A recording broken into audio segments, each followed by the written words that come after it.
일본에서 이런 표현을 어떻게 사용하는지는 모르겠지만 한국에서 이런 말이 있습니다. 연쇄 살식마. 네. 그러니까 식물을 키우는데 계속해서 식물을 죽이는 사람을 연쇄 살식마라는 표현으로 말하게 됩니다. 제가 연초에 이렇게 식물을 키우는 일을 하면서 지금까지 식물이 조금씩, 화분이 조금씩 늘어나는 걸 보면서 제가 나름대로 식물을 잘 키우는구나, 식물 키우는 일에 소질이 있구나라는 것을 느끼게 되었습니다. 이 이야기는 잠시 후에 나누도록 하겠습니다. 식물을 키우는 일에 고수인 분들이 있습니다. 죽었다라고 생각되는 식물을 다시 살리신 그런 고수분들도 있고 10년, 20년, 30년 이렇게 긴 시간 동안 한 식물을 오랫동안 키우시는 분들도 있습니다. 성도님들 보시기에 제가 식물의 고수처럼 보이시나요? 네. 저는 식물의 고수가 아닙니다. 오늘 올해 연초부터 식물을 한 9개월 정도 키워왔기 때문에 저는 절대 식물의 고수가 아닙니다. 그런데 한번 상상해 봤으면 좋겠습니다. 식물의 고수도 아니고 전문가도 아닌 제가 여러 사람들을 모아놓고 식물 세미나를 하는 겁니다. 특별히 일본이니까 센다이에 사시는 분들을 모아놓고 제가 식물 세미나를 한다라고 가정한다면 우리 성도님들 그 자리에 오시겠습니까? 네. 오지 않으셔야 됩니다. 왜냐하면 저는 식물에 대한 긴 그러한 생활 동안 키워온 것이 아니라 아주 짧게 식물을 키워가고 있는 그런 아마추어이기 때문입니다. 그런데 그럼에도 불구하고 만약에 제가 고집을 부려서 식물 세미나를 연다, 센다이 시청에서 그것도 2시간에서 3시간 매주 하고 한 5주간 연다라고 한다면 그 모습은 한편으로 교만한 모습이다라고 볼 수도 있습니다. 교만한 모습은 오늘 본문 11절에 피하라라고 했던 것에 대한 것입니다. 오늘 본문 11절을 보시면 피하라라고 하고 있는데 그것은 바로 디모데전서 6장 1절에서 10절에 등장하는 교만의 모습을 피하라라는 것입니다. 교만의 자세를 취하지 말라라는 것이죠. 성도가 교만의 자세를 취하지 말라라는 것은 우리 모두가 인정하는 사실입니다. 그렇다면 우리는 왜 교만하게 되는지, 교만의 이유가 무엇인지 한번 잘 생각해 봤으면 좋겠습니다. 교만의 이유는 자기중심적인 태도입니다. 하나님의 뜻, 하나님의 말씀 중심으로 살아가는 것이 아니라 내 생각과 내 판단, 그것이 중심이 되어서 살아가니 교만에 이르게 되는 것입니다. 디모데전서를 보시면 이 교만과 반대되는 상태를 자족이라고 합니다. 자족. 교만한 사람은 자족할 줄 모릅니다. 교만한 사람은 예수 그리스도 한 분만으로 만족하지 않습니다. 자족하지 않아서 교만한 사람들의 특징은 무엇이냐면 자존감이 낮을 가능성이 큽니다. 그 MBTI를 보시면 첫 번째가 이 내향적인 사람인가 아니면 외향적인 사람인가 이것을 알 수 있는데 내향적인 사람이거나 외향적인 사람이거나 자족하지 않는 사람은 그 방향이 안과 밖으로 다를 뿐이지 자기 연민에 빠지거나 자기 과시를 통해 마음을 채우기에 바쁘게 됩니다. 이렇게 우리의 마음을 예수 그리스도로 채우지 않게 될 때 때로는 사치와 과소비와 자기 연민이나 죄책감에 빠져 살기도 합니다. 제가 말씀을 준비하면서 자족에 대해서 묵상해보고 또 고민해 보았습니다. 바울 서신을 통하여서 이 자족에 대해서 참 많이 강조를 합니다. 바울이 이처럼 자족을 강조하는 이유가 무엇일까? 그리스도인들이 예수 그리스도로 자족하며 살아가기로 결단하는데 왜 때로는 넘어지게 되는 것일까? 우리는 왜 예수 그리스도가 아닌 다른 것으로 우리의 마음을 채우고자 하는가? 저는 이 질문들과 그 질문에 대한 답을 나름대로 한번 묵상해 봤습니다. 한 문장으로 정리하자면 이것입니다. 예수님만으로 자족하지 못하고 교만한 사람은 자신의 존재적 가치를 모르는 사람이다.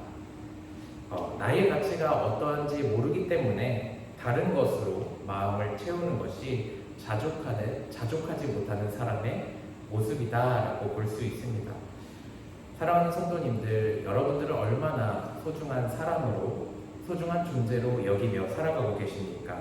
또 여러분들은 얼마나 사랑받을 만한 존재로 여기며 살아가고 계십니까?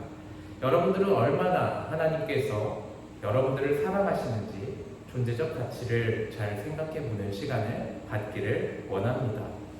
우리는 소중한 사람입니다. 우리는 사랑받을 만한 사람이고 하나님께서 죽기까지 우리를 사랑해 주셨습니다. 이것은 우리의 잘남이 아니라 우리의 어떠함이 아니라 하나님의 크고 위대하심으로 소중하고 사랑받을 만한 존재적 가치로 여겨졌다라는 것은 진리입니다. 그럼에도 불구하고 존재적 가치를 망각할 때 다른 마음으로, 다른 것으로 우리의 마음을 채우게 됩니다. 이 마음을 채운다라는 것은 나의 존재적인 가치를 다른 것으로 드러낸다라고도 볼 수 있습니다. 예수님이 아닌 다른 것으로 우리의 마음을 채우게 될 때 우리는 교만의 상태에 이르게 됩니다. 바울은 이와 같은 교만의 상태에 이르지 말고 자족하라라고 성경에서 이야기해 주고 있습니다. 간혹 우리가 이러한 너무나도 중요한 존재적 가치를 잃어버리게 될 때가 있는데 망각하며 살아갈 때가 있습니다. 한편으로는 이 복음에 대해서 전할 때 저는 이렇게 복음에 대해서 설명합니다. 우리가 구원의 확신을 가지며 살아갈 때 그 구원의 확신이 흔들릴 수도 있다. 하지만 구원의 결과는 결코 바뀌지 않는다라는 것입니다. 다시 말해서 존재적 가치에 대해서 망각하며 살아가며 깨닫지 못하는 순간이 있을 수도 있지만 결코 우리의 존재적 가치가 소중하지 않거나 사랑받을 수 없는 존재이며 다른 것으로 꾸며야 하는 존재가 아니다라는 것입니다. 우리의 존재적인 가치는 결코 바뀌지 않습니다. 오늘 읽은 말씀 중에 핵심되는 구절이 있는데 그것은 12절입니다. 12절을 제가 한번 읽어보도록 하겠습니다. 믿음의 선한 싸움을 싸우라. 영생을 취하라. 이를 위하여 우리가 부르심을 받았고 많은 증인 앞에서 선한 증언을 하였도다. 아멘. 바울은 믿음의 선한 싸움을 하라라고 말합니다. 그리고 그 싸움의 목적을 바로 이어서 이야기를 해주는데요. 그것은 바로 영생을 취하기 위함이다라는 것입니다. 우리가 영생이라는 단어를 두 가지로 살펴볼 수 있는데 첫 번째는 영원한 생명이라는 뜻입니다. 영원한 생명. 그리고 두 번째는 하나님과 영원한 관계를 맺는 것, 이것 또한 영생이라고 표현합니다.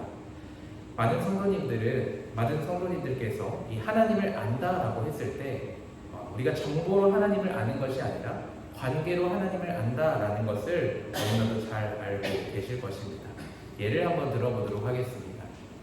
여기 청년도 있는 것 같은데 사랑하는 청년인 사랑하는 남자와 형제와 자매가 있습니다. 이 두 사람이 점점 서로에 대해서 가까워지고 호감을 가지며 또 아끼며 사랑을 표현하게 됩니다. 이 형제와 자매가 서로를 정말 알아갈 때가 있는데 그때가 언제냐면 바로 결혼한 다음입니다. 결혼 생활을 통하여서 정말로 이 남자가 어떤 남자인지 이 여자가 어떤 여자인지 비로소 알아가게 됩니다. 연애를 하면서 상대방에 대해서 알아가기도 하지만 나의 좋지 않은 모습을 잘 가리고 잘 덮는 그 시기가 연애입니다. 좋은 것만을 보여줄 때가 연애인 것이죠. 그런데 그 사람의 속마음과 생활과 모든 것을 알아갈 때가 언제냐면 바로 저는 결혼 생활이다라고 생각합니다. 모든 시간 보내면서 서로를 관계적으로 알아가게 되는 것이죠. 이렇게 두 사람이 결혼 생활과 그 인격적인 관계를 통하여서 서로의 모든 것을 알아가는 것 같이 영생을 얻는다라는 것은 하나님과 인격적인 관계를 맺으며 살아간다. 하나님과의 영원한 관계 속에서 살아간다라는 것을 말해줍니다. 이 하나님과 인격적인 관계를 맺으며 살아갈 때 우리가 느끼고 알아갈 수 있는 것이 있는데 그것이 바로 존재적인 가치입니다. 하나님과의 관계를 통하여서 하나님이 나를 얼마나 사랑하시는지, 나를 향한 하나님의 뜻과 계획이 무엇인지, 하나님 한 분만으로 자족하며 하나님이 기뻐하시는 삶이 무엇인지 우리는 알아가게 됩니다. 바로 인격적인 관계를 통해 존재적인 가치를 알아가게 된다라는 것이죠. 또 12절을 보시면 선한 증언이다라는 말이 있습니다.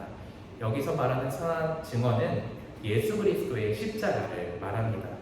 십자가는 죄로 인해서 하나님과 우리의 단절된 그 관계를 회복시켜준다라는 것을 말해줍니다. 또 예수 그리스도의 십자가는 섬김과 헌신이 무엇인지를 말해줍니다. 또 여러 이유가 있겠습니다. 예수님이 나를 사랑하시니까 사랑의 표현으로 십자가를 우리에게 주셨다.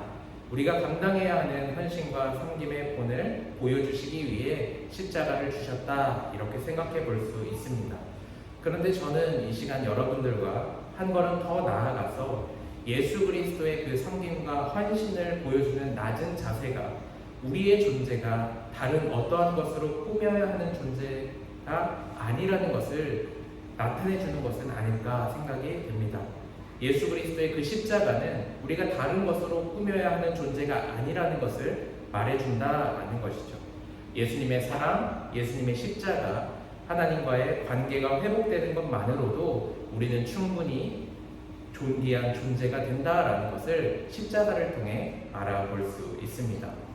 사랑하는 성도님들, 우리는 믿음의 선한 싸움을 감당하며 살아가야 합니다. 하나님의 말씀에 무조건적으로 순종하며 살아가기 위해서는 믿음의 선한 싸움을 감당해야 합니다. 하나님과의 바른 관계를 맺기 위해서도 또한 믿음의 싸움을 감당해야 합니다. 하나님과의 인격적인 관계, 다시 말해서 이것을 성령 충만이라고 할 수 있는데 우리는 성령 충만함을 위해서 믿음의 선한 싸움을 감당해야 합니다.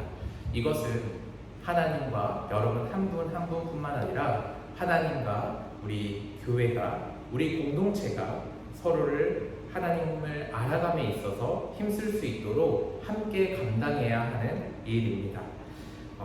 제가 앞에서 좀 이야기하다가 마쳤는데 저만의 식물을 키우는 노하우에 대해서 잠시 좀 이야기를 한번 해보도록 하겠습니다. 선생님들, 이 식물이 어떤 식물인지 아시나요? 네. 이 식물은 커피나무입니다. 네, 커피나무예요. 제가 사실 커피를 굉장히 좋아합니다. 그래서 어떤 식물을 키울까 이렇게 고민을 하다가 눈에 들어온 것이 이 커피나무입니다. 저희 집에 딱 이 상태로 지금 자라고 있어요. 이 커피나무에서 커피 열매가 맺히고 또한 그것을 수확하려면 누군가는 2년 정도면 된다라고 생각을 하는데 제가 봤을 때는 거의 한 10년 정도는 키워야 커피를 내줄 수 있지 않을까라고 생각이 듭니다. 식물을 키울 때 챙겨야 되는 것들이 여러 가지가 있습니다. 온도, 습도, 물, 영양. 그런데 저는 가장 중요한 것이 빛이다라고 생각을 합니다. 빛. 제가 처음에 이 식물을 키울 때 계절이 겨울이었습니다. 그래서 저희 거실에서 이 식물을 키우는데 거실에서 키우다 보니까 빛이 들어오지 않는 겁니다. 그래서 어떻게 하면 이 식물에게 빛을 줄 수 있을까 참 많이 고민했습니다. 그래서 발견한 것이 바로 식물 등입니다. 한국에서는 아파트를 이렇게 지나갈 때마다 보라색 등, 또 붉은 등이 이제 창가에, 베란다에 비추는 것을 종종 볼 수 있는데 그게 바로 식물 등입니다. 식물이 잘 자랄 수 있는 빛을 주는 등입니다. 근데 제가 한번 생각해 봤어요. 저희 집 거실에 이 식물을 키운다고 붉은 등이 켜져 있다. 굉장히 좀 마음이 좀 쉽지 않을 것 같아서 좀 더 환하고 좋은 등이 없을까 이렇게 찾아보다가 흰색 등이 있다라는 것을 찾아서 이 식물에 흰색 식물 등을 씌워서 잘 키웠습니다. 식물에 대한 세미나는 아니지만 이 식물을 직접 보여드리면 좋겠지만 이 식물이 이쯤부터 저희 집에 오게 되었고요. 이 아래는 저희 집에 오기 전에 자랐던 것입니다. 네, 어떤 특징이 있냐면 저희 집에 오기 전에는 이 식물의 이파리가 나는 간격, 이 간격이 매우 넓었습니다. 그런데 저희 집에 와서 식물 등을 잘 쐬주고 빛을 잘 주니까 그 다음부터 이파리가 자라는 간격이 매우 촘촘하게 잘 자라고 있고 지금도 새순이 잘 올라오고 있습니다. 이 식물의 이파리가 자라는 간격이 좁아졌다라는 것은 이 식물이 잘 성장하고 있다라는 것을 말해주고 있습니다. 저는 식물을 키우면서 빛이 중요하다라는 것을 피부로 느낀 사람입니다. 또 말씀을 준비하면서 이런 생각을 해봤습니다. 식물에게 있어서 빛이 중요한 것처럼 믿음의 선한 싸움을 감당하는 성도들에게 하나님이 중요하다라는 그 사실을 한번 생각해 봤습니다. 너무나도 중요하지만, 너무나도 당연하지만 우리 함께 생각해 봤으면 좋겠습니다. 식물을 키울 때 이 식물과 이 빛의 거리가 중요합니다. 제가 식물을 키우면서 이 식물 등을 어느 정도 적당한 거리에 이렇게 두었습니다. 식물이 잘 자랄 수 있도록. 그런데 만약 예를 들어서 식물이 여기 있고 식물 등을 저 위에 천장에 둔다라고 하면 그 식물이 잘 자랄 수 있을까요? 저는 그렇지 않다라고 생각합니다. 오늘 말씀을 통해서 우리는 예수 그리스도를 믿음으로 영생을 얻고 하나님과 영원한 관계를 누리며 살아갈 수 있게 된다라고 살펴볼 수 있었습니다. 이처럼 우리가 영원한 관계를 누리며 살아가기 위해서는 하나님과의 친밀한 관계가 필요합니다. 이 식물에게 등이 적당한 거리, 가까운 거리에 있어야 하는 것처럼 하나님과의 온전한 관계를 누리기 위해서는 성도의 누리가 하나님과 친밀한 관계, 그 관계를, 거리를 유지하며 살아가야 한다라는 것입니다. 저는 우리 성도님들과 이 시간 여러분들 각 개인과 하나님과의 영적인 거리를 한번 잘 생각해 봤으면 좋겠습니다. 제가 저희 교회에서 이 영적이라는 단어를 어떻게 표현을 하냐면 물론 보이지 않는 것이지만 나와 하나님과의 관계를 영적이다라고 설명을 합니다. 우리 성도님들 한 명 한 명과 하나님과의 그러한 영적인 거리를 어느 정도인지 한번 잘 생각해보고 점검해 봤으면 좋겠습니다. 만약에 제가 이 식물을 키울 때 이 식물의 이파리에 선크림을 바른다 그러면 어떨까요? 또 이 이파리에 선글라스와 같은 렌즈를 씌운다라면 어떨까요? 그러고 열심히 식물등을 쐬어주는 것입니다. 저는 이런 생각을 해봤습니다. 만약 우리가 하나님과의 관계를 맺으며 살아갈 때 내가 하나님과의 관계를 가로막는 것이 있다면 마치 식물에 선크림을 바르는 것과 같은 어리석은 행동은 아닐까라는 것입니다. 내가 하나님과의 온전한 관계를 맺음에 있어서 다른 것을 우상으로 삼고 있는 것이 있다면 그것은 마치 식물에 선글라스를 씌워놓고 열심히 식물 등을 쐬어주는 것과 별반 다른 일이 아니지 않는가 생각해 보게 되었습니다. 사랑하는 성도님들, 혹시 하나님과 어느 정도 떨어져서 일정한 유지를 두려고 열심히 노력하는 분은 안 계시리라 생각이 듭니다. 그런데 한편으로는 우리가 하나님과 거리를 두고 있다라는 것을 망각하고 또한 착각할 수가 있습니다. 어떠한 경우냐면 우리가 예배를 드리기 때문에 하나님과 거리 두기를 하지 않는다라고 생각할 수 있고 내가 매일 하나님 말씀을 묵상하기 때문에 하나님과 거리를 두고 있지 않다라고 생각할 수도 있습니다. 또 내가 교회 모임에 착실하게 성실하게 참여하고 있기 때문에 하나님과 거리 두지 하지 않는다라고 생각할 수도 있습니다. 심지어 교회 안에서 헌신하고 섬김으로 봉사하면서도 나는 하나님과 거리 두기 하지 않는다라고 생각할 수 있습니다. 물론 좋습니다. 예배를 드리는 건 너무나도 중요하고요. 그래서 예배에 집중하여 예배를 드리셔야 됩니다. 또 매일 성경 묵상하면서 하나님의 말씀이 무엇인지, 하나님의 뜻이 무엇인지 알아가는 것도 중요합니다. 교회 모임에 참여하여서 하나님에 대한 나눔을 깊이 나누는 것도 너무나도 중요합니다. 또 여러 모양으로 교회를 섬기며 헌신하며 봉사하는 것 굉장히 중요한 일입니다. 그런데 우리가 조심해야 되는 한 가지가 있는데 그것은 바로 무엇이냐면 이 정도 하는 나의 모습에 나는 이 정도면 꽤 훌륭한 사람이야 라고 생각하고 만족하는 것, 이것을 조심해야 합니다. 우리 성도님들 그러시지 않으시겠지만 간혹 내 마음속에 나는 이 정도면 꽤 훌륭한 사람이야 라고 만족하게 될 때 우리의 마음속에 교만이 찾아온다는 그런 사인이 될 수 있습니다. 우리가 만족해야 되는 것은 예수 그리스도 한 분입니다. 우리가 하나님과의 관계 속에서 살아갈 때 나의 어떠한 모습으로 만족하는 것을 우리가 때로는 경계해야 될 필요도 있습니다. 나의 어떠함을 내려놓고 정말로 하나님과의 나와의 관계가 어떠한지 우리는 직면해야 되고, 하나님이 아닌 다른 것으로 내 마음을 채우고 있다라면 그 모습 역시 우리가 회피하지 않고 바로 봐야 합니다. 또 어리석은 우리의 모습이 보이게 된다면 이파리에 묻혀놓은 선크림과 같은 우리의 죄, 우리의 하나님이 아닌 다른 것으로 채우는 모습이 보여진다면 우리는 그것을 회개하며 씻겨내야 합니다.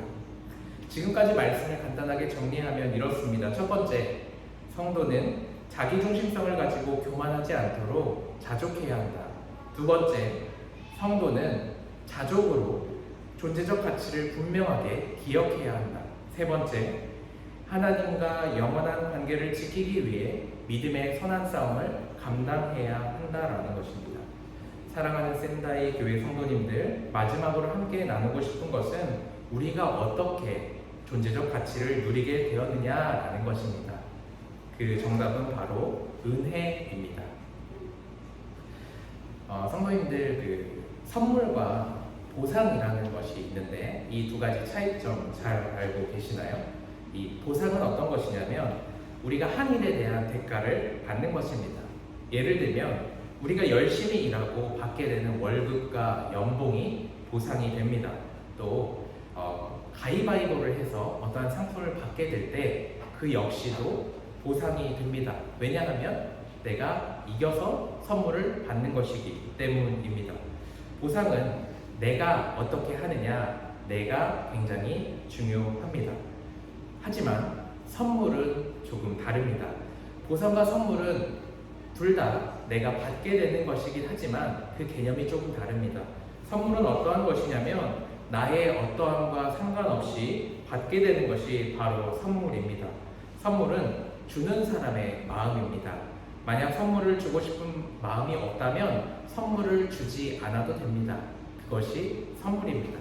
선물은 그것을 받는 사람이 절대적이지 않습니다. 오히려 주는 사람이 절대적으로 중요합니다. 그렇다면 은혜는 우리가 수고해서 받는 보상일까요? 아니면 하나님의 마음으로 우리가 받게 되는 선물일까요? 은혜는 우리의 어떠함과 전혀 상관없이 하나님의 하나님 되심을 바라보며 나아갈 때 성도에게 선물로 주시는 것입니다.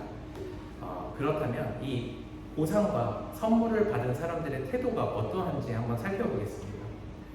보상을 받은 사람은 보상을 받고 감사하다라고 생각할까요? 예를 들면 이런 겁니다. 우리 성도님들이 열심히 일을 합니다. 그리고 그 보상, 그 월급을, 그 금액을 주는 회사로부터 감사하다라고 생각하고 그렇게 표현하시고 있느냐라는 것입니다. 물론 내가 일하는 곳, 그 회사 또한 그 월급을 받으면서 회사에 대한 감사한 마음을 가질 수 있지만 그것보다는 열심히 수고한 내가 기특하고 내가 최선을 다했음에 좋게 생각하는 경우가 더 클 것입니다. 하지만 선물 같은 경우에는 선물을 받는 사람은 보상의 자세와는 다릅니다.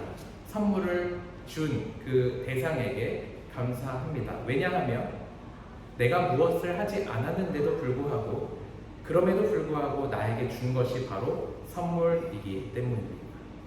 사랑하는 성도님들, 한 주간 또 특별 새벽 기도회를 통하여서 은혜에 감격하는 성도들이다라는 그 주제의 말씀이 선포된 것으로 압니다. 또 저도 한국에서 이 유튜브를 통하여서 말씀을 같이 듣고 묵상하고 그렇게 준비해 왔습니다. 우리가 한 주간 집중했던 그 은혜, 그리고 은혜에 감격하는 성도의 삶을 살아갈 때 우리는 모든 은혜가 선물과 같이 우리에게 주어졌다라는 것을 알게 됩니다. 때로는 이 믿음의 선한 싸움을 감당하는 것이 쉽지 않을 수도 있습니다. 하나님 한 분만으로 자족하며 살아가는 것이 쉽지 않을 수도 있고, 이미 내 마음속에 깊이 자리 잡은 내 마음을 만족하게 해주는 것을 벗어버리는 것 역시 쉽지 않을 수도 있습니다. 간혹 하나님과의 관계에 집중하기에 많은 유혹이 우리에게 찾아왔고, 그것을 알면서도 멈칫할 수도 있습니다. 하지만 하나님께서 주신 은혜가 선물이라는 것을 우리가 마음속 깊이 기억하며 나아가길 원합니다. 그리고 그